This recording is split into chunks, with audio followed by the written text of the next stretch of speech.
ರೈತರು ಬೆಳೆದ ಬೆಳೆಗೆ ಬೆಲೆ ಇಲ್ಲದೆ ಆತ್ಮಹತ್ಯಾ ದಾರಿ ಹಿಡಿದ ಕಷ್ಟಕಾಲದಲ್ಲಿ ಕರ್ನಾಟಕ ಸರ್ಕಾರ ರೈತರ ಸಾಲ ಮನ್ನಾ ಮಾಡಲು ಮುಂದಾಗಿರುವುದು ಸ್ವಾಗತಾರ್ಹ.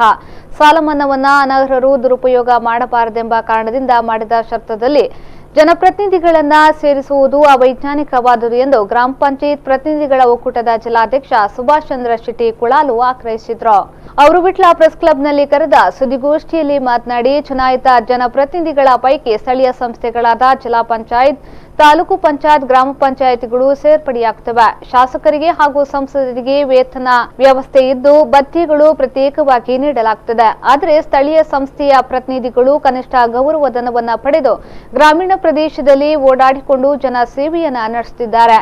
ಮೀಸಲಾತಿ ಆಧಾರದಲ್ಲಿ ಸ್ಪರ್ಧಿಸಿ ಚುನಾಯಿತರಾಗುವವರಲ್ಲಿ ಬಡ ವರ್ಗದವರೇ ಹೆಚ್ಚಾಗಿದ್ದು, ಸಾಮಾನ್ಯ ವರ್ಗದವರು ಕೃಷಿ ಕುಟುಂಬಕ್ಕೆ ಸೇರಿದವರೇ ಆಗಿದ್ದಾರೆ ಎಂದು ಹೇಳಿದರು. ಲೋಕಸಭೆ ಹಾಗೂ ಶಾಸನಸಭೆಯ ಪ್ರತಿನಿಧಿಗಳಿಗೆ ಸಂಬಳ ಹಾಗೂ ಅನೇಕ ಭತ್ಯೆಗಳು ಕೂಡ ಸೌಲಭ್ಯಗಳಿದೆ. ಆದರೆ ಸ್ಥಳೀಯಾಡಳಿತ ಸಂಸ್ಥೆಗಳ ಪ್ರತಿನಿಧಿಗಳಾದ ಜಿಲ್ಲಾ ಪಂಚಾಯತಿಯಲ್ಲಿ, ತಾಲೂಕು ಪಂಚಾಯತಿಯಲ್ಲಿ, ಗ್ರಾಮ ಪಂಚಾಯತಿಯಲ್ಲಿ ಇವರಿಗೆ ಯಾವುದೇ ಸಂಬಳ ಅಥವಾ ಭತ್ಯೆಗಳು ಕೂಡ ಇರುವುದಿಲ್ಲ. ಮತ್ತು ಗ್ರಾಮೀಣ ಪ್ರದೇಶದಿಂದ ಚುನಾಯಿತರಾಗಿರುವುದರಿಂದ ಅವರ ಅವರು ಕೃಷಿಕರು ಅಥವಾ ಕೃಷಿ ಕೂಲಿ ಕಾರ್ಮಿಕರೇ ಹೆಚ್ಚಾಗಿರುವುದು ಮತ್ತು ಮೀಸಲಾತಿ ವ್ಯವಸ್ಥೆಯ ಅಡಿಯಲ್ಲಿ ಅನೇಕ ಬಡ ಜನತೆ ಚುನಾವಣೆಗೆ ಸ್ಪರ್ಧಿಸುವಂಥ ಅವಕಾಶಗಳಿರುವುದರಿಂದ ಇದನ್ನು ಯಾವ ಮಾನದಂಡದಲ್ಲಿ ಮಾಡಿದ್ದಾರೆ ಎಂಬುದು ನಮಗೆ ಅರ್ಥ ಆಗುವುದಿಲ್ಲ.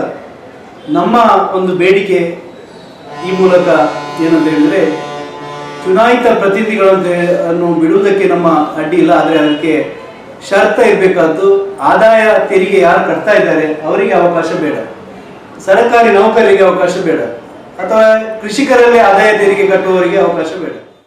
ಗ್ರಾಮ ಪಂಚಾಯತ್ ಪ್ರತಿನಿಧಿಗಳ ಒಕ್ಕೂಟದ ಬಂಟ್ವಾಳ ತಾಲೂಕು ಅಧ್ಯಕ್ಷ ರಾಜೇಶ್ ಕುಮಾರ್ ಬಾಳೆಕಲ್ಲು, ಉಪಾಧ್ಯಕ್ಷ ಪದ್ಮನಾಭ ಪೂಜಾರಿ ಸಣ್ಣಗೊತ್ತು ಮತ್ತಿತರರು ಉಪಸ್ಥಿತರಿದ್ದರು.